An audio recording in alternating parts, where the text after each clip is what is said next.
A paz do Senhor, queridos irmãos, louvamos o nome do Senhor por estarmos aqui nesta noite. Eu gostaria de ler com os irmãos em Mateus capítulo 25, versículos 31 ao 34, para que nós possamos meditar e já dedicar ao Senhor o nosso louvor, a nossa adoração, voltar os nossos pensamentos ao Senhor.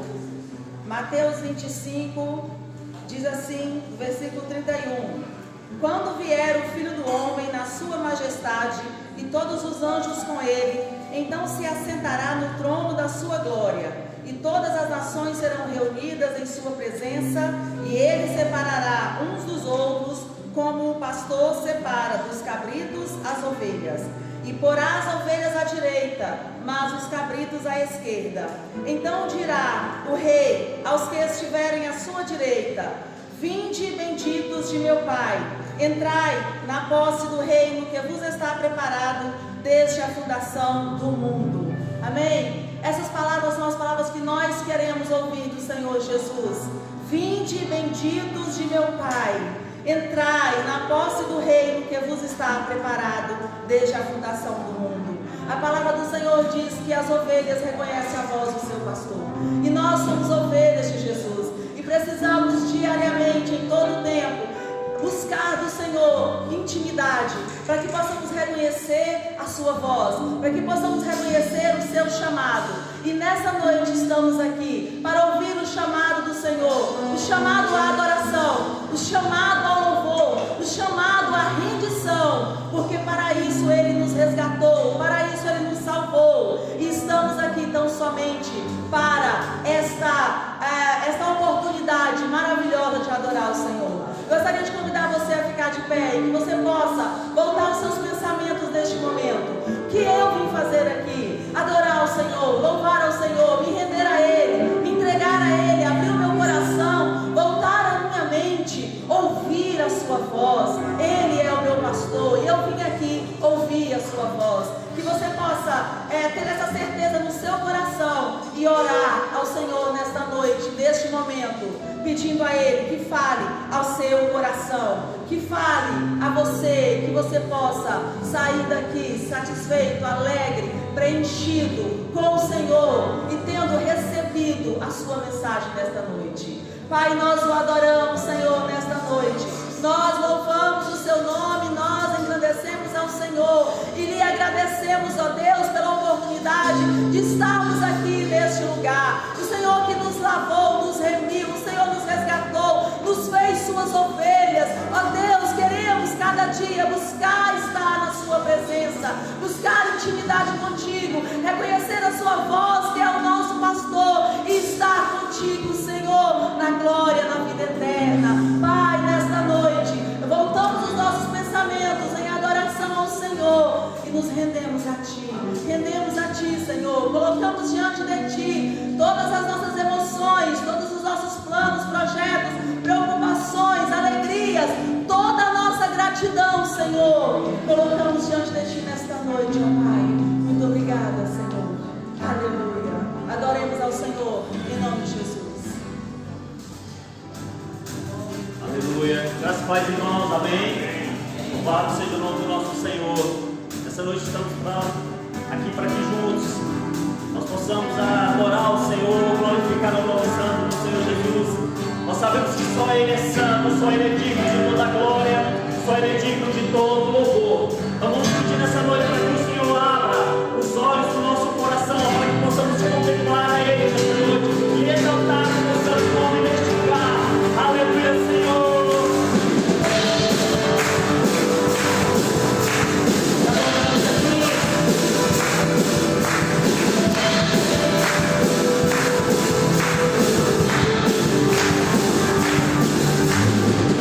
Senhor,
Com essa mesma alegria, meu amado, nós vamos louvar e adorar o nosso Senhor nessa noite. Creio que aqui não tem ninguém cansado. Passamos um final de semana e hoje estamos aqui mais uma vez para louvarmos e agradecermos ao Senhor e exaltarmos a Ele, que é digno de receber toda a glória, toda a honra, todo o louvor. Aleluia! Vamos louvar o Senhor Jesus nessa noite, com alegria que é nosso coração. Aleluia! Faz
abençoado você.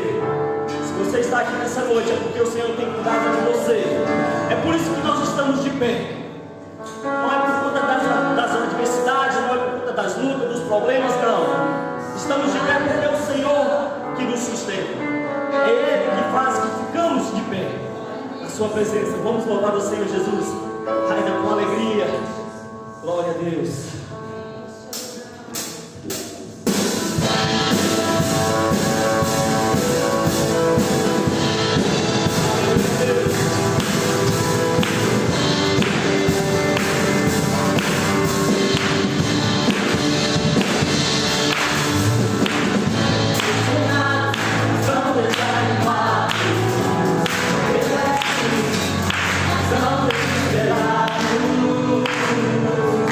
Vamos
prostrado aos teus pés, Senhor. Jamais, Senhor, nós queremos nos ver distante de Ti. Queremos a cada dia nos rendermos aos pés do Senhor. Nos rendermos à Tua presença, à presença dEle. Se Ele que nos faz de pé, Ele que nos coloca de pé, Ele que nos cobre com a Sua graça, Ele que nos sustenta. Por isso nós devemos nos render todos os dias, nos rendermos aos pés do Senhor, nos prostrarmos aos pés do Senhor e declararmos para nós mesmos: Senhor, eu me rendo a Ti, eu me rendo à Tua presença, porque não dá para caminhar sem a Tua presença, Senhor. Não dá para andar neste mundo sem a Tua presença, não dá para me dar um passo neste mundo sem a Tua presença, Deus. Por isso eu me rendo aos Teus pés, por isso eu me prostro aos Teus pés nessa noite. Toma-me, Senhor, em Teus braços, toma-me, Senhor, em Tuas mãos nessa noite. Oh, aleluia.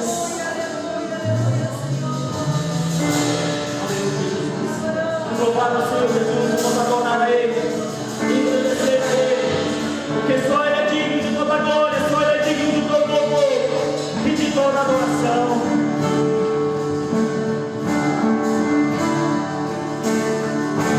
Oh,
Irmãos, a paz do Senhor Jesus.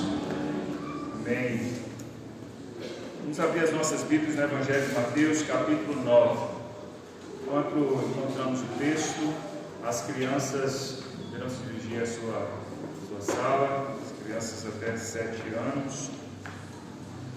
Evangelho de Mateus, capítulo 9.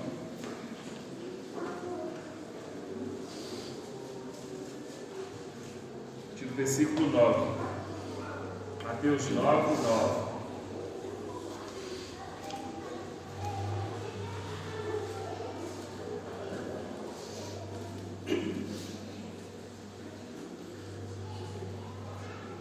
Amém? Todos encontraram aí?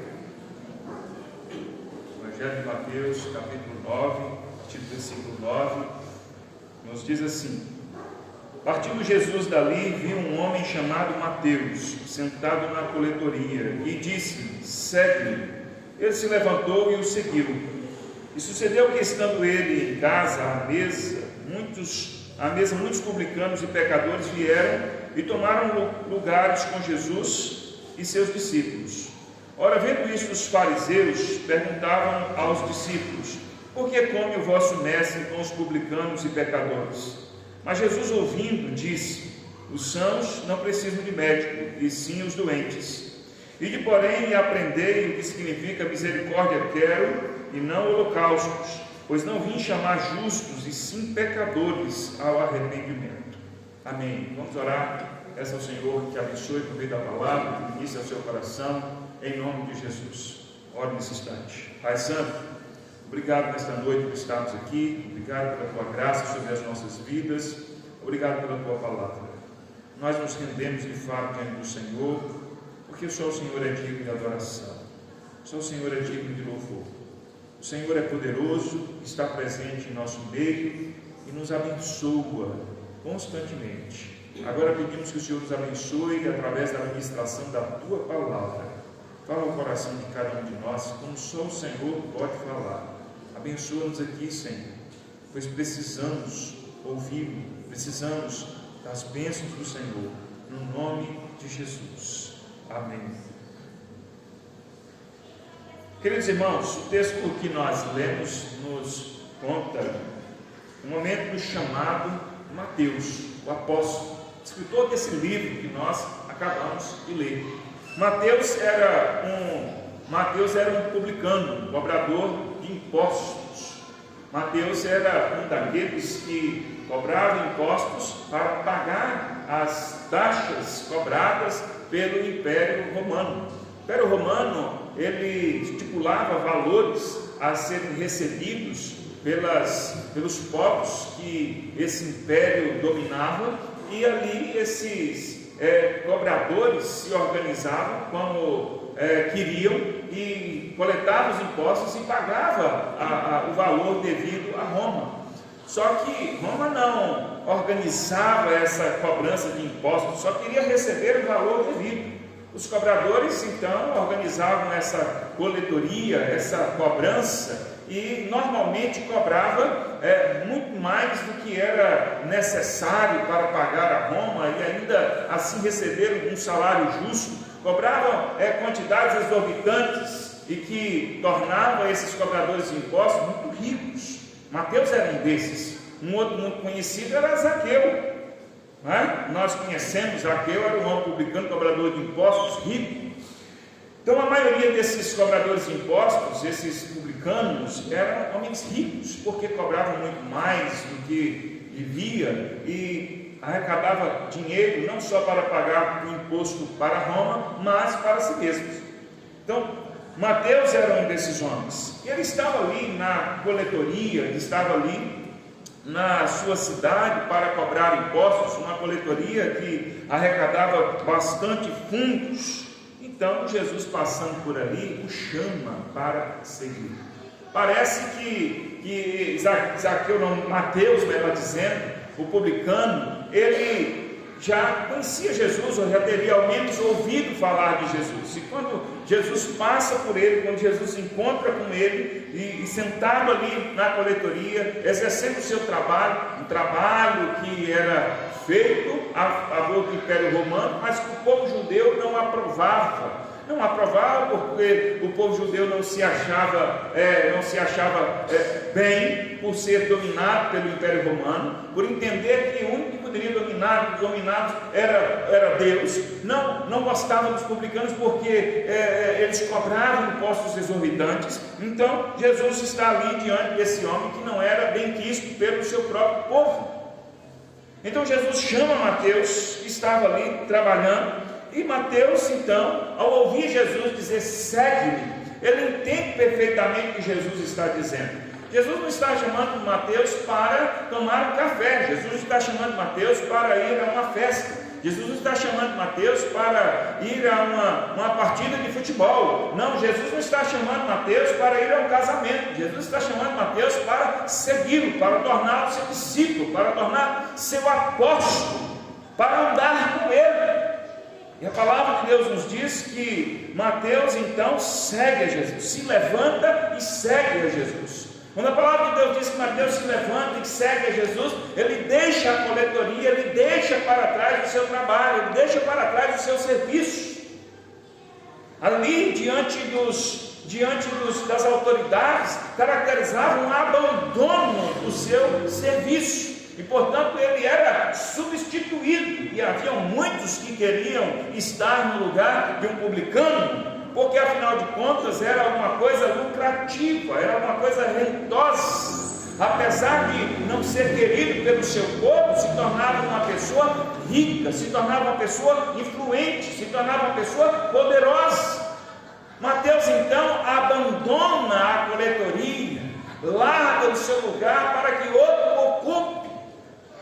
Abandona a sua fonte de renda, abandona o seu emprego e vai seguir a Jesus. E nos diz aqui o texto que depois Mateus passou a seguir Jesus. Não significa que foi no mesmo dia, ele dá um banquete na sua casa. E estando ali à mesa, outros publicanos e pecadores. Publicanos e pecadores. Publicanos, como já disse, eram esses que cobravam impostos. Mateus ele chama outros conhecidos que eram da sua classe, ou que a classe a qual ele fazia parte, para se juntar ali naquele banquete em sua casa. E pecadores eram outros judeus que não tinham a qualificação de serem religiosos, que não eram considerados bons religiosos e eram considerados pecadores. Aqueles que também tinham uma vida desajustada, uma vida não recomendada, todos esses eram chamados de pecadores. Então estavam ali na casa de Mateus, Jesus, os seus discípulos, outros publicanos e pecadores, pessoas desqualificadas diante dos religiosos. Estavam todos ali à mesa, todos se banqueteando. E sabe, algumas dezenas de pessoas. E junto a eles estavam os fariseus, os escribas, os religiosos. Também se ajuntaram naquele lugar, também foram àquele encontro, ao ponto de observar e perguntarem aos discípulos de Jesus por que Jesus comia, se assentava à mesa, se banqueteava com os publicanos e pecadores, com aquela classe de gente, como ele era capaz. Então os religiosos perguntaram para os discípulos: vem cá, como é que o mestre de vocês, Jesus, é capaz de se juntar a publicanos e pecadores, a essa classe de gente? Vocês não acham que isso é no mínimo alguma coisa duvidosa, questionável, que põe em xeque a reputação do mestre de vocês, a quem vocês seguem? É bem capaz que os discípulos não tivessem uma boa resposta, uma resposta adequada, e ouvindo o que os religiosos questionavam os seus discípulos, Jesus intervém. Jesus, ele dá uma resposta, apesar de não estar falando diretamente com ele. Quando se trata da igreja, quando se trata dos discípulos, Jesus Jesus não é indiferente. Jesus ele não se coloca a parte, não está falando comigo, mas ele se coloca ali para responder aquilo que os religiosos estavam questionando aos seus discípulos. Então Jesus, ouvindo o que eles estavam interrogando, o que eles estavam questionando, se era certo ele estar ali à mesa com esses publicanos e pecadores, Jesus diz: os sãos não precisam de médicos, sim os doentes. Os sãos não precisam de médicos, sim os doentes. Jesus não está aqui dando uma resposta, a fim de mostrar alguma coisa que diz respeito à medicina, aos médicos, aos doentes, mas Jesus está usando essa frase para mostrar que aqueles que não se entendem como necessitados, eles não vão se achegar a Jesus. Que Jesus veio para aqueles que se entendem necessitados. Não quer dizer que pessoas boas ou que pessoas justas não podem se achegar a Jesus, que Jesus não veio para pessoas boas, que Jesus não veio para pessoas que estão com a vida organizada, com a vida tranquila. Jesus veio para todo aquele que entende que precisa dele. Jesus se coloca no lugar do médico. Jesus fala: eu sou como um médico que vem para pessoas que carecem de cuidado, pessoas que precisam de cura, pessoas que se consideram doentes, mostrando que aqueles religiosos não se consideravam assim. Como se Jesus dissesse: vocês não entendem o porquê que eu ando com publicanos e pecadores, porque vocês se acham bons, porque vocês se acham justos, porque vocês se acham poderosos, vocês se acham próximos de Deus, e por isso vocês não acham que precisam de mim. É isso que Jesus está dizendo para eles. E Jesus complementa dizendo: ide, falando com aqueles religiosos, agora vocês devem fazer, sabe o que? Vocês devem ir e aprender o que significa misericórdia, quer, não holocausto, não sacrifício. Citando Oséias, Jesus, algo que eles já conheciam, isso é uma citação de Oséias. Eles conheciam muito bem essa citação. E Jesus está dizendo: agora vocês devem aprender o que tanto é ensinado, o que tanto é falado, o que nós já entendemos dos profetas, ou mais especificamente do profeta Oséias. Vocês devem entender o que significa misericórdia, quer e não holocausto. Vale mais uma atitude de misericórdia, vale mais uma atitude de compaixão do que os sacrifícios a Deus. Os sacrifícios, os holocaustos, faziam parte da ritualística da lei, que Deus havia ordenado, que tinha o seu valor, mas que não se podia se apegar a esses holocaustos, a esses sacrifícios como um fim em si mesmo, porque aquilo tinha um significado, aquilo tinha um propósito.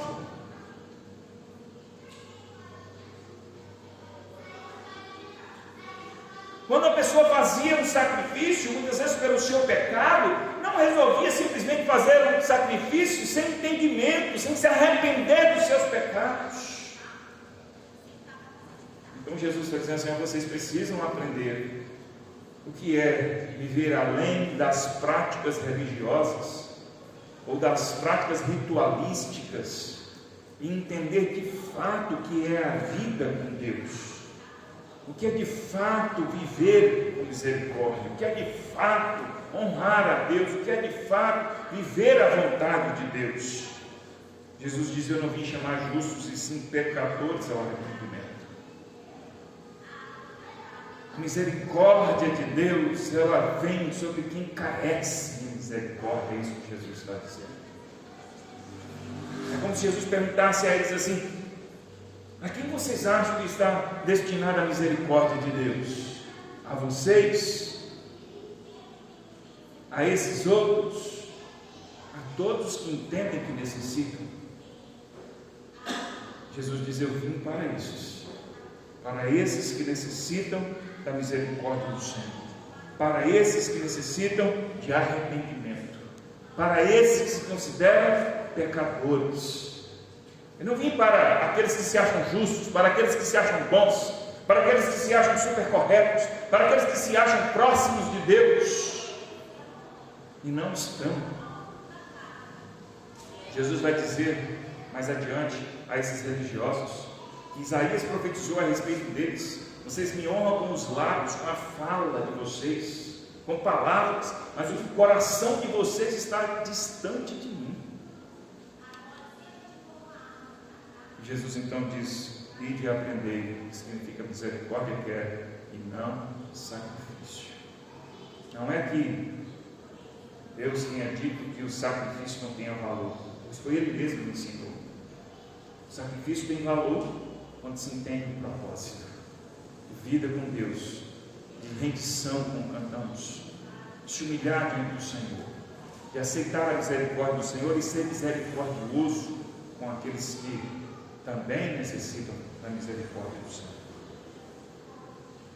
Mateus seguiu a Jesus, e eu gostaria de fazer aqui algumas reflexões dentro desse texto, dizendo que, servindo a Cristo como Ele espera que sirvamos.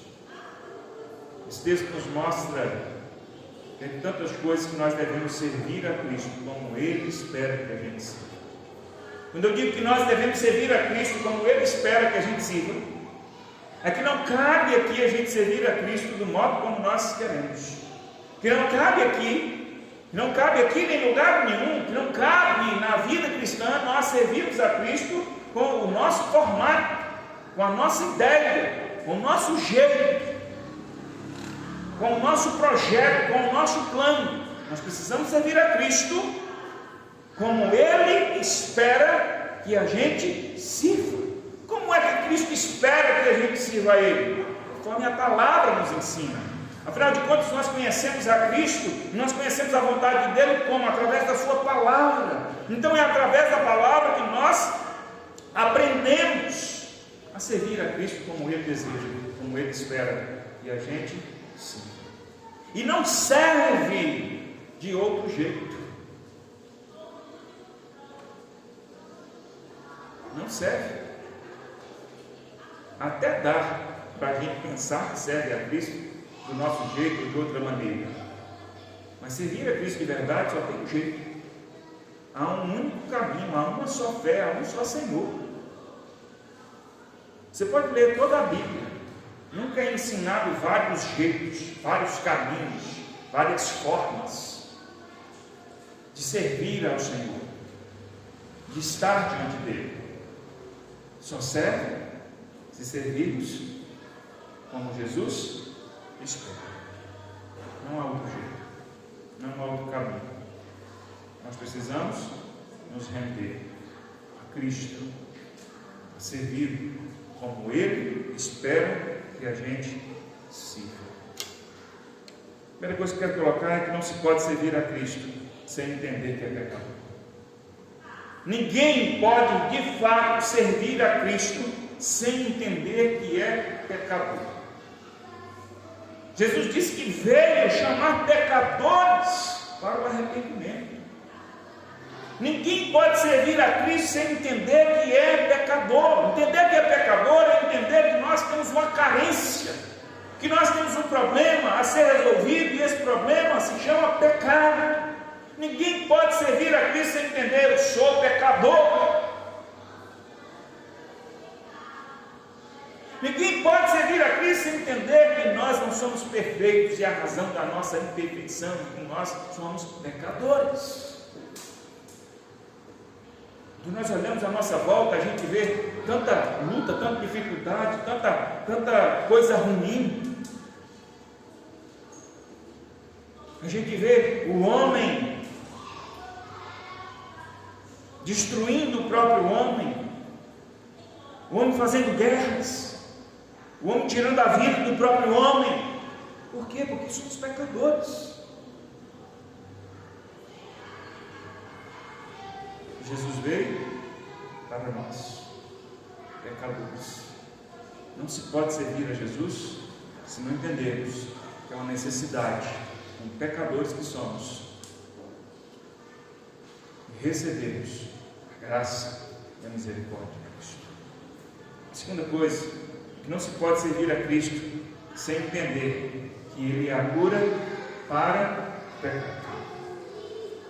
Nós somos pecadores, e a única cura para o pecado se chama Jesus. Não há outro caminho, não há outra esperança, não há outro jeito. Nós podemos até resolver, irmãos, nós podemos até resolver alguns problemas nossos aqui nesse mundo. Nós podemos até viabilizar muitas coisas aqui nesse mundo. Nós podemos até resolver muitos problemas em decorrência de sermos pecadores. Nós podemos nos proteger tantas vezes, nós podemos cuidar da nossa saúde, nós podemos ajudar uns aos outros, nós podemos viver uma vida digna aqui nesse mundo, aos olhos do homem, mas não existe outra solução, não existe outra cura para o pecado, senão o próprio Jesus. Jesus disse que veio para os doentes, Ele não veio para os santos, Ele não veio para quem não entende que precisa de cura.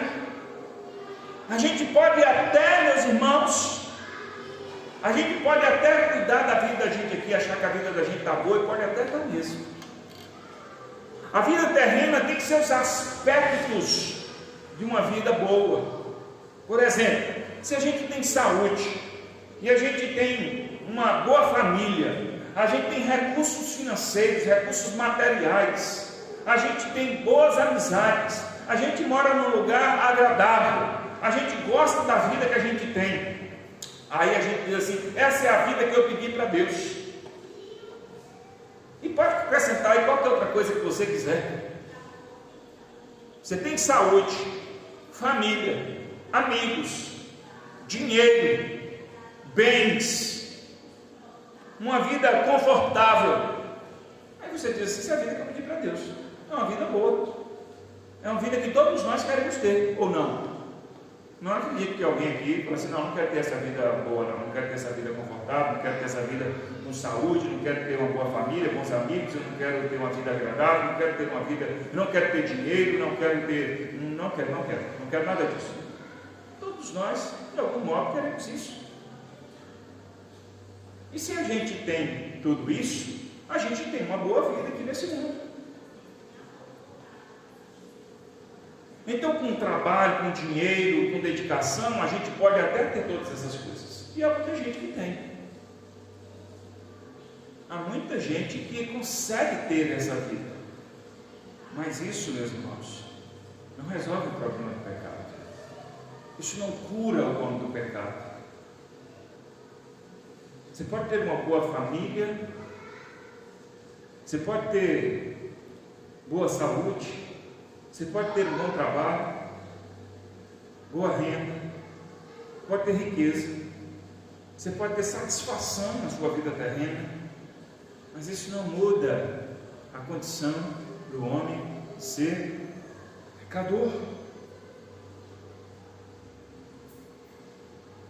Ninguém pode servir a Cristo sem entender que Cristo é a cura para o pecado.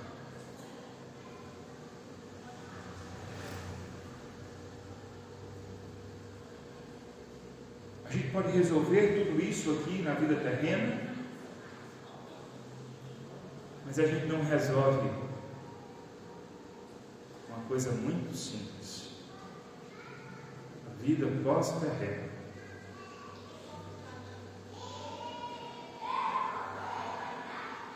Digamos que alguém acredite, e há quem acredite, uma pequena parte, pouquíssimas pessoas, aliás, no mundo inteiro, no máximo 5%, pensa aí, no máximo 5%, 95% da população mundial acredita que há vida após a morte, que a vida continua após a morte. Apenas uma pequena parte acredita de algum modo, por várias razões diversas, religiosas, filosóficas e outras razões possíveis, de que não existe vida após a morte. A vida continua após a morte. E é verdade. E apesar de ter várias interpretações, ou várias linhas de interpretações para a vida após a morte, que a Bíblia nos ensina é que ao homem está destinado a morrer uma só vez, vindo depois disso o juízo. Será julgado pelo que ele viveu aqui nesse mundo. Não tem volta, não tem reencarnação, não tem outra vida, é a mesma vida.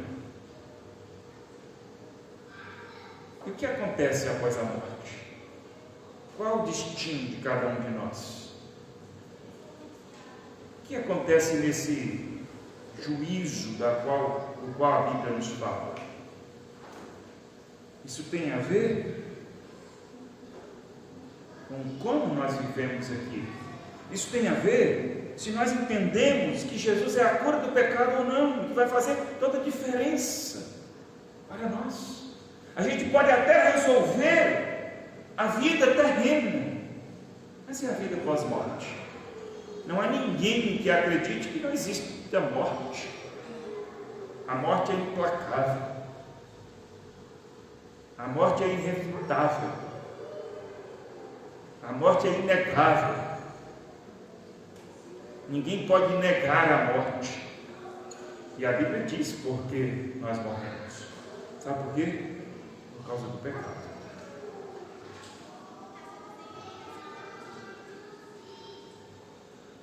E é possível que mais cedo ou mais tarde todos nós encontraremos o dia da nossa morte.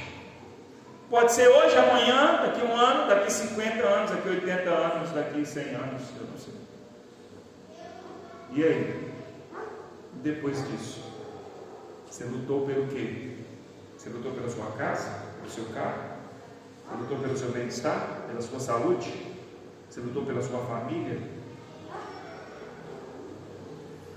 E depois? Não se pode servir a Cristo sem entender que Ele é a cura para o pecado. O pecado não traz consequências somente para a vida terrena. Ele traz consequências eternas. Não se pode servir a Cristo sem entender que a vida de pecado é incompatível com a vida eterna. Não se pode viver a vida aqui nesse mundo em pecado, satisfazendo o pecado e almejar a vida eterna. É incompatível. Não dá. Algumas pessoas fazem brincadeira, né? Não, eu vou com vocês, eu vou pegar no pé do crente, vou subir para os céus, Deus tem um lugarzinho para mim, não precisa ser nenhum lugar especial não, um lugarzinho para mim está bom, qualquer lugarzinho para mim está bom, para mim também, qualquer lugarzinho está bom, eu quero estar lá, mas ninguém vai de qualquer jeito, ninguém vai de qualquer jeito. Normalmente pessoas falam assim, dizendo assim, não tem problema não, eu vou viver a vida que eu quero aqui e vou viver a eternidade com Cristo. Isso não vai, é incompatível. Quando Jesus chama Mateus, ele diz, segue. Mateus deixa a sua vida passada, deixa a sua vida de coletor de impostos. Mateus deixa de ser publicano para seguir a Jesus. Se nós olharmos a história de Mateus, nós vamos ver que Mateus tinha uma vida antes de seguir a Jesus e outra vida após seguir a Jesus. Mateus segue a Jesus. Mateus não diz depois eu vou. Mateus não diz espera, deixa eu me capitalizar, deixa eu dar uma ajeitada aqui, deixa eu pagar umas contas, deixa eu fechar o mês. Deixa eu ajeitar a vida aqui dos meus familiares. Como alguns disseram a Jesus, né? Deixa primeiro eu sepultar os meus pais, deixa eu primeiro organizar algumas coisas na minha vida. E Jesus diz não. Ele está pronto para renunciar qualquer coisa para me seguir, não é digno de mim. Não se pode servir a Cristo, irmãos, sem entender que a vida de pecado é incompatível com a vida eterna. Mateus tinha uma vida de coletor de impostos, Mateus tinha uma vida de corrupção e ele deixa a vida para seguir Jesus. As pessoas hoje estão preocupadas em deixar as suas roupas. Quantas pessoas falam assim: mas eu não quero ser crente porque eu tenho que mudar minhas roupas. Elas estão preocupadas com suas roupas, com a comida, com a bebida. Estão preocupadas com práticas pequenas, às vezes até insignificantes, que usam como desculpas para não se render a Cristo. Porque seguir a Cristo não é um simples abandono de coisas, não é um simples abandono de roupas, de cachaça, de cerveja, de cigarro, de festa, de carnaval. Não é um simples abandono dessas coisas. É uma mudança de vida. É dizer: eu não ando mais por esse caminho, eu não sou mais um pecador, eu não sou mais um doente. Eu sou um curado, transformado. E as consequências disso na minha vida, eu não sei como será.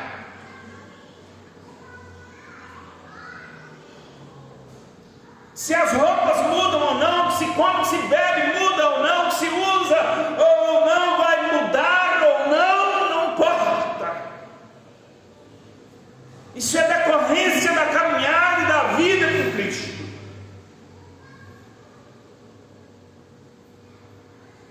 Precisamos nos erguer e dizer: eu sigo a Cristo.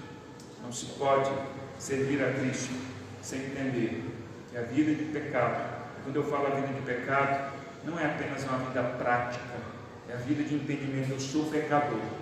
Qual é a diferença de quem serve a Cristo e quem não serve a Cristo?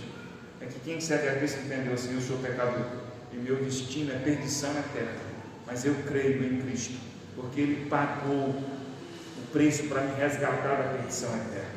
E quando eu creio nisso, eu aceito o pagamento, eu aceito o resgate de Cristo.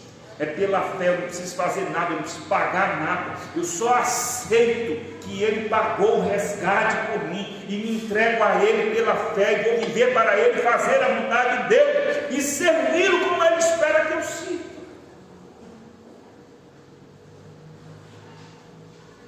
Caminhando não para viver apenas a vida terrena, mas a vida eterna. Não se pode servir a Cristo de outro jeito. Jesus disse que ninguém pode servir a dois senhores, vai agradar um e aborrecer o outro. Ninguém pode servir ao mundo e a Deus. A amizade com o mundo é inimizade com Deus. A vida de pecado é a vida de inimizade com Deus. Não adianta nós queremos viver a vida terrena do jeito que nós queremos viver e dizermos que nós temos a vida eterna. Se eu morrer hoje, eu vou para a glória de Deus. Isso não é verdade. E não é porque eu quero, não é porque eu digo, é porque esta é a verdade de Cristo. Esse é o ensinamento da palavra para nós.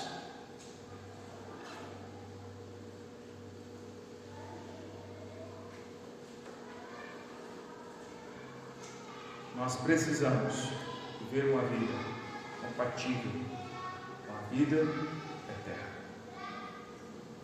Não se pode servir a Cristo sem entender que o que recebemos precisa ser compartilhado com outros. Ninguém que vive a vida servindo a Cristo verdadeiramente pode vivê-la conforme a vontade de Cristo, sem compartilhá-la com outras pessoas. Mateus segue a Jesus, e quando dá um banquete em sua casa, ele chama pessoas da sua antiga classe, para dizer que assim como ele precisava, eles também precisavam, aqueles publicanos também precisavam ter um encontro com Cristo. Ele chama não só publicanos, mas chama aqueles considerados pecadores, gente que precisava de Cristo, gente doente, gente que precisava ser curada, gente que precisava ser transformada. Não se pode servir a Cristo sem compartilhar aquilo que se recebeu, sem dizer a outros: eu sei o caminho da vida eterna. Dizer a pessoas que estão famintas: eu sei que tem pão. Dizer a pessoas que estão enfermas na alma, doentes: eu sei onde se tem a cura. Eu conheço o médico da alma, o médico da vida. Eu conheço o médico que cura o pecado. Aleluia.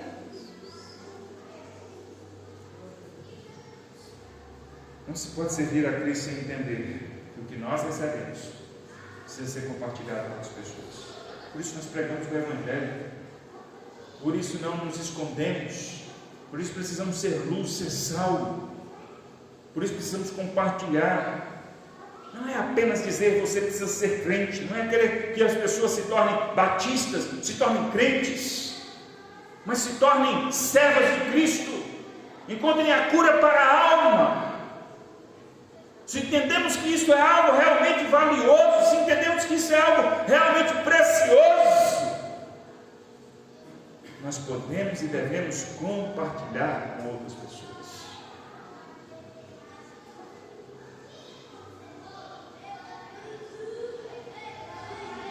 Já viu quando você descobre alguma coisa boa e você quer que isso também seja descoberto por uma pessoa querida? Nós fazemos isso inúmeras vezes, com coisas materiais, com práticas. A pessoa descobre que tomou um chá e o chá é bom. Aí ela sai falando: esse chá é bom, você tem que tomar. Olha, eu descobri um chá que é bom, você precisa tomar esse chá. Não é assim? Você descobre que tem uma empresa contratando, você vai lá e você é contratado, e a pessoa pergunta: você não conhece mais gente? Não, não estou precisando de mais gente para trabalhar. Aí você chega para as pessoas desempregadas e fala assim: olha, estão contratando, olha, vai lá, eu fui contratado. Se você tem pessoas que precisam, pessoas que você gosta, você vai dizer, você não vai ficar assim: bom, vou falar com ninguém não. Tem fulano que está precisando, o outro está precisando também. E eu não estou falando assim de você recomendar a pessoa, não. Só basta você falar: está contratando. Você vai dizer assim: está contratando, tem carga de emprego lá, paga bem, eu já fui contratado. Fui lá, no mesmo dia eu fui contratado. É claro que você vai dizer, é claro que você vai falar, é claro que você vai compartilhar, porque é uma coisa boa, é uma coisa importante, é uma coisa necessária. Você recomenda o chá, você indica a pessoa para procurar um emprego, porque é uma coisa boa, porque é uma coisa necessária. Você recomenda um filme, uma série. E assim: olha, você assistiu aquele filme? Você assistiu aquela série? É boa. Assiste para você ver. Aí recomenda filme, recomenda série. Porque isso está em nós. Tudo que a gente acha que é bom, tudo que a gente acha que é legal, tudo que a gente acha que é precioso, tudo que a gente acha que é valioso, a gente sai distribuindo, a gente sai repassando, a gente sai falando para quem a gente acha que é interessante. E quando se trata do Evangelho, quando se trata da vida com Deus, isso precisa ser uma lógica que acontece também. Se nós entendemos que servir a Cristo é algo bom, é algo precioso, a gente precisa falar com as pessoas: servir a Cristo é a melhor coisa do mundo.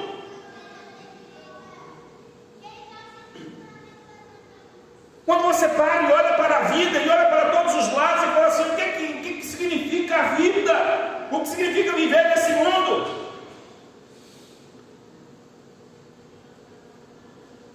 É nascer, crescer, conhecer tudo que for possível, realizar tudo que for possível, constituir família, ter uma boa família, juntar recursos materiais, viver e gozar da vida, tudo que for possível, morrer na velhice, em boas condições E aí você fala assim, e aí? Fim. Acabou.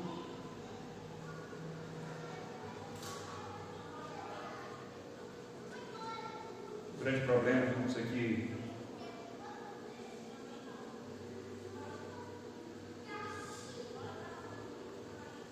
todo mundo que vai vendo o tempo passar, acha que realização de vida é um lugar e com o tempo a gente vai chegar. Pensa aí, você vive para quê hoje? Para realizar o quê? Você pensa em se realizar, todo mundo pensa em se realizar. Eu quero fazer isso, quero fazer aquilo outro e tal, em realizar, conquistar alguma coisa. E a gente pensa que com o passar do tempo a gente vai alcançar o lugar ou essa condição. É por isso que as crianças e adolescentes eles querem logo crescer, eles querem logo ficar adultos. Porque eles acham que quando chegar nos 15 anos, nos 18, acham que a vida, eles vão, agora eu sou dono da minha vida, agora eu sou de maior, agora ninguém me segura. E cada vez mais os jovens têm se decepcionado, porque isso não é verdade. Aí eles chegam lá nos 18 e falam assim, mamãe, não encontrei aqui aquilo que... Eu nem encontrei aquela faixa de bem-vindo à vida adulta, agora você está pronto para conquistar o mundo.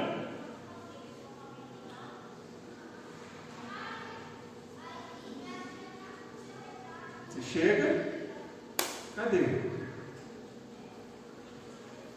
Cadê a vida em dando parabéns? Seja bem-vindo.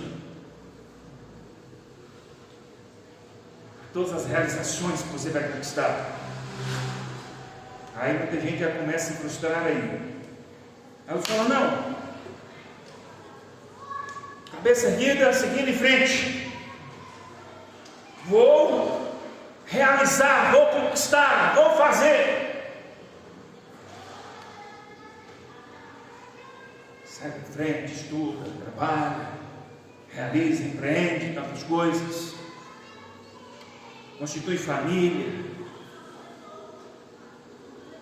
Eu estou realizando a minha vida, estou construindo a minha vida. E aí dos 18 chega nos 30, eu estou construindo a minha vida. Aí você chega lá nos 40, e aí você fala assim, mas eu ainda estou construindo a minha vida. Eu achei que a essa altura a minha vida já estivesse construída, mas eu ainda estou construindo. Está tudo bem, a vida não é igual para todo mundo. Aí você passa dos 40, chega lá nos 50, caminhando para os 60, você fala assim, mas eu ainda não construí a minha vida, será que vai dar tempo?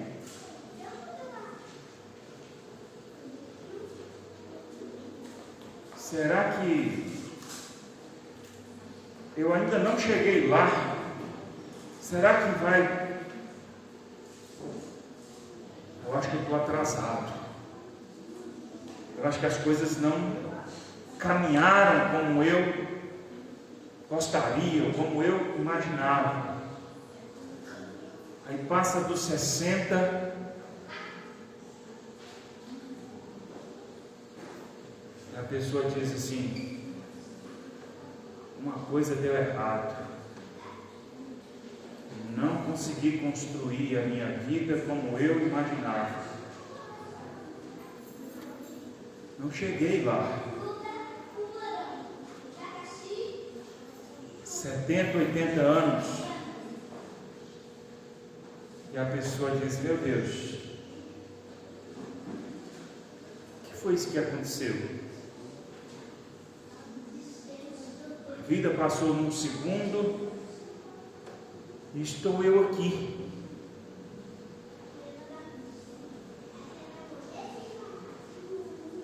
realizado, no sentido de ter chegado a um lugar onde você pode dizer assim, plenamente satisfeito, vida realizada, tudo concluído.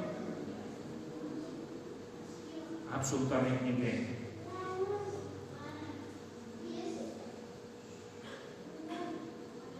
Pode pegar a melhor pessoa, com a melhor vida desse mundo. Ele vai chegar ao seu último dia de vida, entendendo que não chegou à conclusão da sua vida.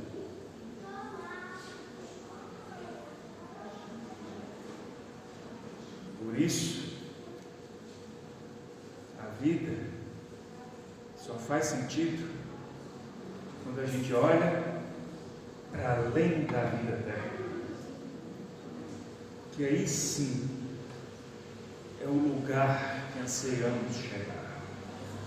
Aí sim é onde nós encontraremos a conclusão, a satisfação que tanto almejamos e que não vamos encontrar nessa vida. Nós tomamos posse nessa vida, cultivamos nessa vida, mas só colhemos na eternidade. É por isso que falamos isso para as pessoas.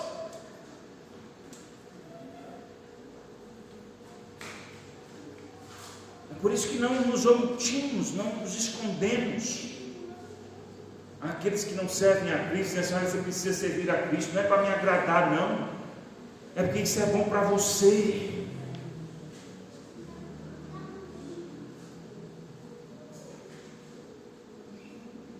É incrível como que a gente compra alguma coisa, entendendo que a gente está fazendo um benefício para a gente. Você compra uma roupa, você compra uma comida, você compra um carro, você compra uma casa, entendendo que você está adquirindo um benefício para você. Às vezes tem alguém que te convence, alguém que mostra para você a necessidade e você compra. E você fez uma ótima compra, vai para casa satisfeito, entendendo que você fez uma boa aquisição. Mas é incrível como que a gente fala do Evangelho da vida eterna, que é incomparável com tudo aquilo que a gente pode viver nesse mundo, que a gente pode adquirir nesse mundo. E as pessoas acham que receber a Cristo é fazer um favor para o pastor, para a igreja, fazer um favor aos crentes. O maior favorecido quando nós aceitamos a misericórdia de Cristo somos nós mesmos. Por que nós insistimos? Por que nós pregamos? Já expliquei. Porque nós servimos a Cristo e entendemos que o que recebemos precisa ser compartilhado com outros. Se seguir a Cristo é tudo isso que a Bíblia diz, tudo isso que nós falamos, não podemos deixar de dizer aos outros que Jesus é o único caminho, é a verdade, é a vida. Em último lugar, não se pode servir a Cristo sem entender que a ação está acima da religião. Quando Jesus diz, ide e aprendei, significa misericórdia eterna e não holocausto, pois eu vim chamar justos, sim pecadores ao arrependimento. Jesus está dizendo que a ação, misericórdia, está além da religiosidade, está além das práticas religiosas. Servir a Cristo, meus irmãos, de verdade é entender que nós devemos nos entregar a Ele, não apenas fazer parte de uma igreja, não apenas ser membro da igreja, não apenas ter o nome de crente, não apenas viver uma vida religiosa, não apenas carregar a Bíblia, mas precisamos obedecer a Bíblia. Não apenas ser membro da igreja, mas ser membro do corpo de Cristo. Não ser obediente às regras da igreja, mas ser obediente à palavra de Deus. Não se pode servir a Cristo sem entender que as nossas ações estão acima da religião.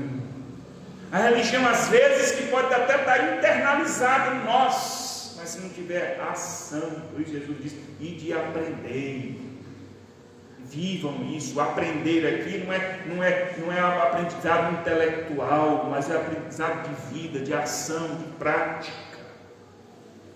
Por isso não adianta alguém falar assim, mas no meu coração eu creio, mas eu tenho fé em Deus, mas Deus conhece o meu coração. Essa não é uma fé viva, não é uma fé verdadeira. A palavra de Deus nos diz que a fé viva, a fé verdadeira é aquela que se externaliza, que se mostra com ação. Por isso Jesus está falando, sabe por que eu estou aqui? Porque eu não tenho apenas uma fé, não tenho apenas uma prática que está no meu interior, que está no meu intelecto, que está no meu coração, em que eu apenas peço a Deus que abençoe aos pecadores, os necessitados. Não é uma coisa só minha, mas é uma coisa que eu compartilho, uma coisa que na prática eu levo aos necessitados, aos pecadores. É isso que Jesus está falando. Vocês não podem viver a fé e a religião de vocês apenas numa redoma de vocês, apenas num cultivo em que só vocês sabem, só vocês entendem, e que isso não transparece, isso não é levado para outras pessoas.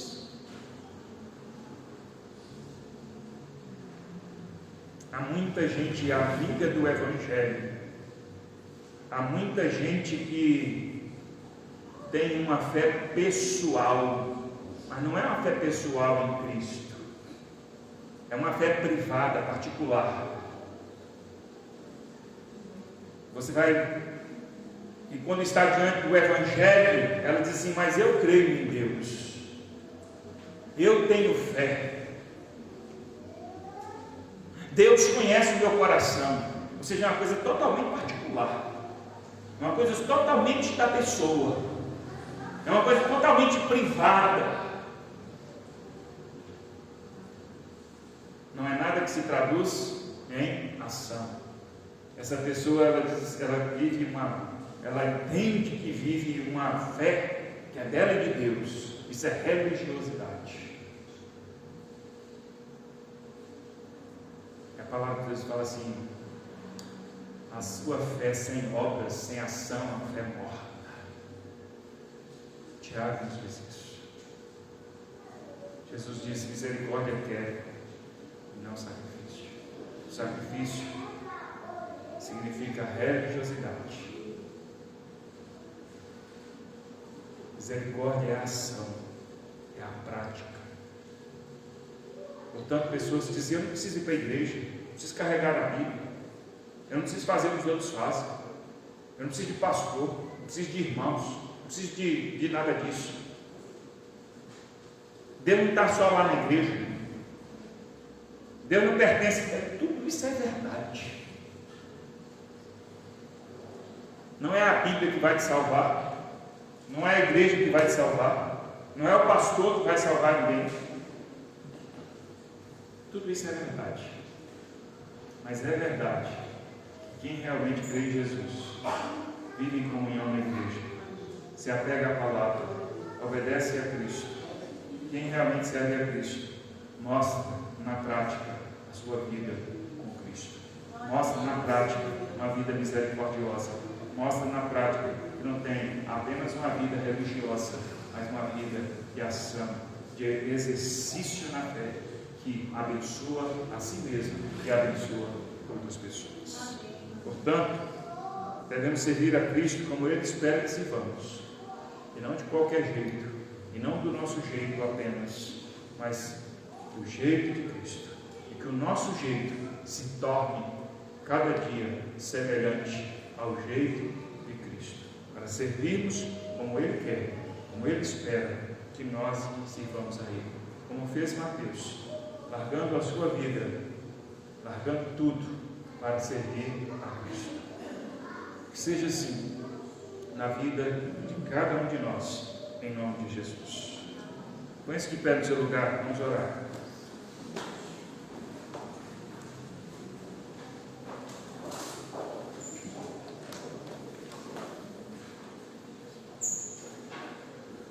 Gostaria que você fizesse uma simples oração,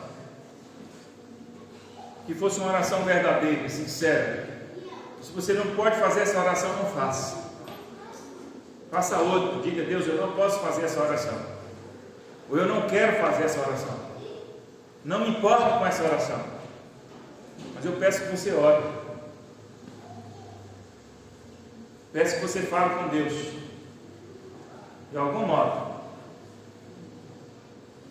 Mas a oração que eu desejo que você faça é: Deus, eu quero servir a Cristo, modo como Ele espera que eu sirva. Eu quero aprender a servir a Cristo do jeito que Ele quer que eu sirva. Se você não pode fazer essa oração, se essa oração não é sincera, se essa oração não é realmente o desejo do seu coração, se essa oração não é uma decisão que você toma de servir a Cristo realmente cada dia, como Ele espera que você e eu sirvamos, faça outra oração. Diga: Senhor, eu não quero fazer essa oração, não desejo fazer essa oração, eu não estou preparado para essa oração, ou me prepara para que eu faça essa oração, para que eu peça isso, para que eu me encontre nessa condição. Mas só diga ao Senhor: eu quero viver como o Senhor espera que eu viva, quero servir como o Senhor espera que eu sirva, se este for um desejo verdadeiro do seu coração. Oremos. Senhor Jesus, nós nos colocamos diante do Senhor. Nós não somos perfeitos, nós somos pecadores. Te damos graças porque o Senhor nos trouxe a cura para o pecado. O Senhor nos alcançou com graça, com poder, com misericórdia. E nesta hora em que ouvimos a Tua palavra, nós pedimos ao Senhor que derrame graça sobre as nossas vidas, para vivermos conforme a Tua vontade, para servirmos ao Senhor como o Senhor espera que sirvamos. Eu quero servir ao Senhor como o Senhor espera que eu sirva ao Senhor.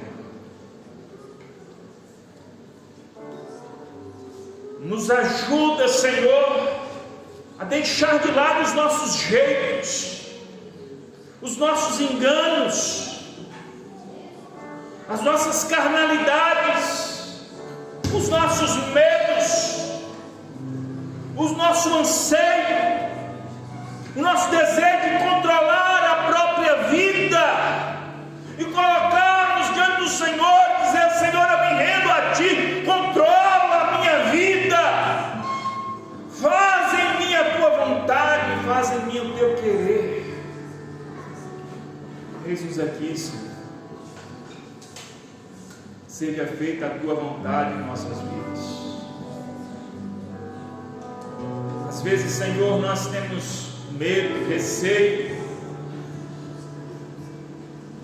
de entregarmos completamente a vida ao Senhor, por acharmos que nós podemos controlá-lo, que do nosso jeito nós vamos ser mais felizes, que do nosso jeito é mais confortável. Tantas vezes, Senhor, achamos que não é possível renunciar a alguma coisa, mas não queremos olhar para estas realidades antes de olhar acima de tudo para o Senhor. Cura as nossas vidas, que nos capacita, que nos fortalece. Jesus aqui, Senhor. Abençoa cada um aqui nesta noite que faz essa oração. E aqueles que não podem fazer, que o Senhor os abençoe também. Mas que nós tenhamos no nosso coração o desejo, que nós tenhamos no nosso coração a resolução, que nós tenhamos no nosso coração, ó Deus, a decisão de servirmos sempre ao Senhor, de servirmos conforme o Senhor espera que sirvamos todos os dias das nossas vidas. Que a Tua bênção esteja sobre cada um de nós, em nome de Jesus, em nome de Jesus, em nome de Jesus. Amém. Amém. Graças a Deus. Você que fez essa oração, confia no Senhor. É Ele que nos capacita, Ele que nos fortalece. E à medida que a gente busca, à medida que a gente confia, à medida que a gente se achega ao Senhor, Ele se achega a nós, nos fortalece, nos prepara, nos condiciona para vivermos a vida que Ele espera que a gente viva, servindo a Ele como Ele deseja que sejamos. Amém. Vamos cantar um cântico em louvor e adoração ao Senhor. Você que trouxe sua contribuição, traga com gratidão, honra, um louvor e adoração ao Senhor nosso Deus. A Ele seja toda a glória.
Esteja na igreja, que você faça parte do corpo de Cristo, que você sirva ao Senhor, como nós pregamos. Nós temos as portas abertas, os braços abertos, o coração aberto para tê-los conosco, a fim que sirvamos ao Senhor e caminhemos para a eternidade, e que a graça e a bênção do Senhor esteja sobre todos nós.